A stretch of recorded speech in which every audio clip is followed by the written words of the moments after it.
Bonjour à tous. Dans cette vidéo, nous allons voir comment résoudre une inéquation fractionnaire en utilisant le signe de quotient que nous avons vu dans la précédente vidéo. Nous fonctionnerons avec l'exemple suivant.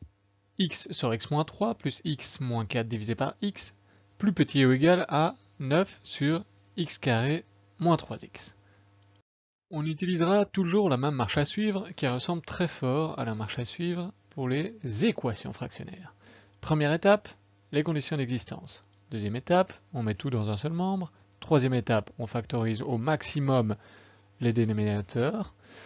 Ensuite, on met les fractions sur un même dénominateur et on simplifie le numérateur de la fraction qu'on a obtenue.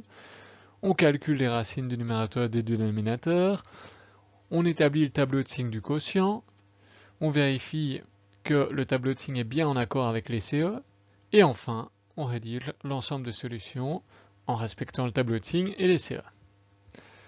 Je voudrais que ces 8 étapes figurent dans toutes vos résolutions d'inéquations fractionnaires.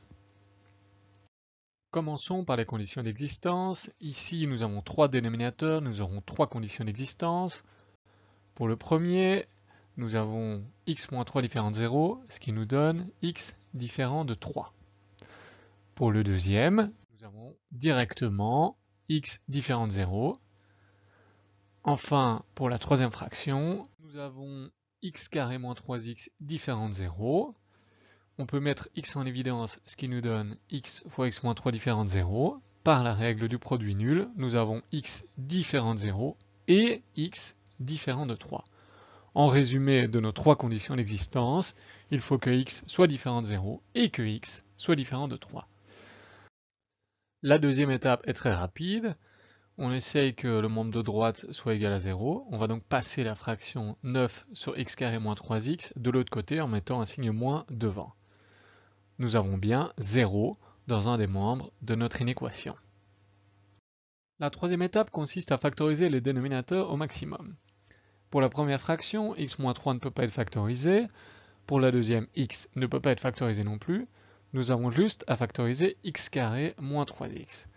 Mais en réalité, nous l'avons déjà fait dans la troisième condition d'existence en mettant en évidence x. C'est ce qu'on va à nouveau faire ici. Nous avons donc x carré moins 3x égale x fois x moins 3.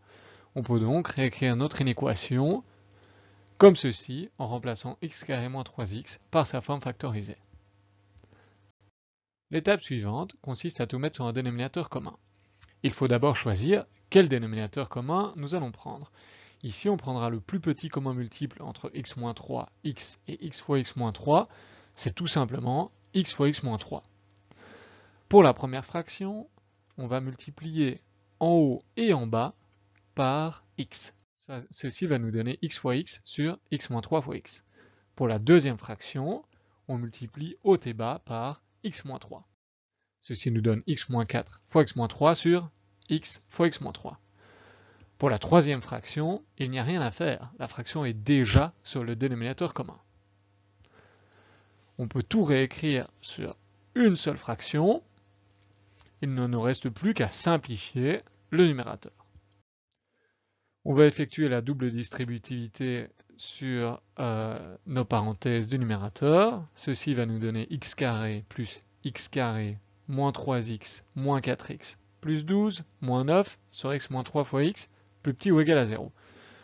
On regroupe les termes de même degré et on obtient 2x carré moins 7x plus 3. La cinquième étape consiste à calculer les racines du numérateur et du dénominateur. Commençons par le numérateur. On résout l'équation numérateur est égal à 0, ce qui nous fait une équation du deuxième degré. On calcule le discriminant, moins 7 au carré 49, moins 4 fois 2 fois 3, moins 24, 49 moins 24, delta égale 25. Nous avons donc deux racines au numérateur, x1, x2 égale moins b plus ou moins racine de delta sur 2a, ce qui nous fait 7 plus ou moins 5 sur 4.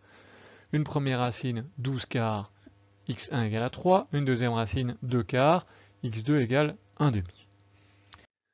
Pour le dénominateur, nous avons un premier facteur x-3, cela nous donne x-3 est égal à 0, x est égal à 3. Nous avons un second facteur x, nous avons directement x est égal à 0.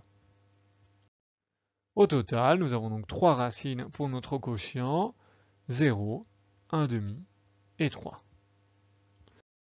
Étape 6, il nous faut établir le tableau de signes du quotient. À la première ligne, on place les valeurs de x. Dans la partie intermédiaire, on place les différents facteurs du numérateur et du dénominateur, en veillant à différencier les facteurs du numérateur et du dénominateur par des lettres n et d. Enfin, la dernière ligne, on écrira le signe du quotient. On commence par placer les racines à la première ligne par ordre croissant. Ensuite, on étudie le signe du numérateur, qui est un trinôme du second degré. On commence par placer des zéros en dessous de ces racines, 1/2 et 3. Il nous faut ensuite savoir quel signe on place à l'extérieur des racines et quel signe on place à l'intérieur des racines. La loi du signe nous dit que l'on place le signe du coefficient de x carré en dehors des racines et l'opposé du signe du coefficient de x carré à l'intérieur des racines. Ici, le signe du coefficient de x carré est positif. Nous passerons donc des plus à l'extérieur et des moins à l'intérieur des racines. Pour le dénominateur, nous avons deux facteurs du premier degré. Pour le facteur x, on commence par placer un 0 en dessous de sa racine. Le facteur x est un facteur croissant. Nous aurons donc une succession de type moins 0 plus. Pour le facteur x-3, on procède de la même façon. On place un 0 en dessous de la racine 3. On voit ensuite que le facteur x-3 est croissant. On a une succession à nouveau de type moins 0 plus. Enfin, il nous faut écrire le signe du quotient. Pour les valeurs de x plus petites que 0, nous avons plus divisé par moins fois moins, ce qui nous donne plus. Attention, pour la valeur x égale à 0, nous avons plus divisé par 0 fois moins. C'est une valeur pour laquelle le quotient n'existe pas, car on ne peut pas diviser par un facteur nul. Pour les valeurs de x comprises entre 0 et 1/2, nous avons plus divisé par plus fois moins, ce qui nous donne moins. Pour x égale 1/2, nous avons 0 divisé par plus fois moins, ce qui nous donne 0. Pour les valeurs entre 1/2 et 3, nous avons moins divisé par plus fois moins, ce qui nous donne plus. Pour x égale à 3, nous avons 0 divisé par plus fois 0. À nouveau, c'est une valeur pour laquelle le quotient n'existe pas, car on ne peut pas diviser par 0. Pour les valeurs de x plus grandes que 3, nous avons plus divisé par plus fois plus, ce qui nous donne plus. Avec ceci, nous avons terminé le tableau de signes du quotient. L'étape 7 consiste à vérifier que le tableau de signes est en accord avec les CE. Pour rappel, les CE nous interdisaient de prendre les valeurs de x égale à 0 ou égale à 3. Dans ce cas, on voit bien qu'au niveau de la colonne x égale 0, le quotient n'existe pas, et qu'au niveau de la colonne x égale 3, le quotient n'existe pas non plus. On ne risque donc pas de prendre ces valeurs dans notre ensemble solution. D'ailleurs, notre huitième et dernière étape consiste à rédiger l'ensemble solution à partir du tableau de signes. Pour rappel, à l'étape 4, notre inéquation était 2x² moins 7x plus 3 sur x moins 3 fois x plus petit ou égal à 0. Comme le quotient doit être plus petit ou égal à 0, nous allons à la dernière ligne qui correspond au quotient sélectionner les signes moins et les signes 0.